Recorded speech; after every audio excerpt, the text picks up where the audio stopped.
नमस्कार मेरे प्यारे साथियों, मैं डीपी आज एक नए वीडियो के साथ आप लोगों के सामने हूँ।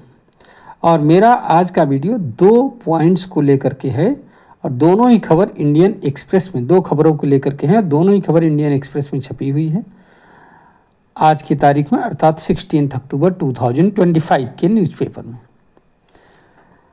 पहली खबर है Ahmedabad to host Commonwealth Games in 2030।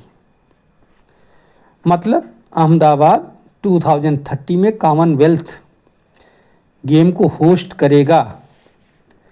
कर सकता है।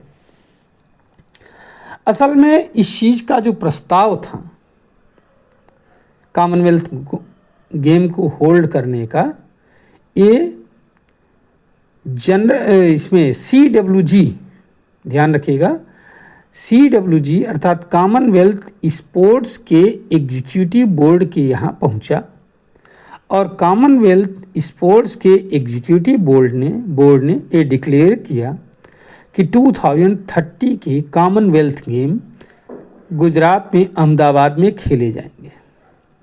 और इस आशय का प्रस्ताव अब जनरल असेंबली की मीटिंग में, कॉमनवेल्थ गेम्स के जनरल असेंबली की मीटिंग में नवंबर 26 को भेजा जाएगा। जनरल असेंबली कहाँ पर है इसकी? ग्लासगो, स्कॉटलैंड में। ध्यान रखिएगा, हर 4 साल बाद इन खेलों का आयोजन होता है। ठीक है, 2026 में ये विक्टोरिया ऑस्ट्रेलिया में होगा। इससे पहले 2022 में डरबन साउथ अफ्रीका में हुआ था। भारत ने इससे पहले 2010 में कॉमनवेल्थ गेम्स का आयोजन किया था न्यू दिल्ली में। ध्यान रखिएगा ये चीज़। दूसरी बात यह है कि अगर ये खेल, वैसे तो अब लगभग फाइनल हो गया है कि इंडिया के अहमदाबाद में ही होगा। 1% ही चांस है, 1% ही चांस है कि इंडिया में न हो। लेकिन अगर इंडिया में, अगर इसीलिए मैं सब लगा रहा हूँ कि अगर इंडिया में होता है तो भारत को दो चीज़ें हैं।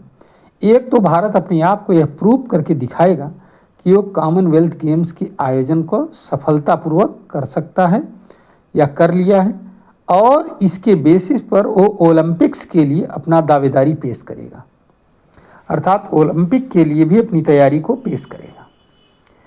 भारत उम्मीद ये कर रहा है कि 2036 में ओलंपिक्स की मेज़बानी के लिए भारत को मौका मिले। समझ रहे हैं? ये है इसमें थोड़ी सी रिपोर्ट किसकी? कॉमनवेल्थ गेम्स 2030 के आयोजन के संबंध में। अब दूसरी और इम्पॉर्टेंट खबर जो मुख्य पृष्ठ पर ही है इसकी, ये भी खबर दूसरी वाली भी, year on year data for September, first page पर है, ध्यान रखिएगा। और ये रिपोर्ट है goods exports up by 7% एमिड US tariffs, but trade deficit jumps on gold silver imports। ये रिपोर्ट है। रिपोर्ट क्या कह रही है, ज़रा सा इसको आप लोग ध्यान से देखिएगा। रिपोर्ट ये कह रही है कि इंडियाज गुड्स एक्सपोर्ट्स इन सितंबर हेल्ड फर्म, रजिस्टरिंग अ 6.74% ग्रोथ। ध्यान रखिएगा शब्दों को, एक्सपोर्ट्स में 6.74% growth, indicating that Indian products have likely found alternative markets and that supply chain have not undergone a sudden shift due to steep US tariff।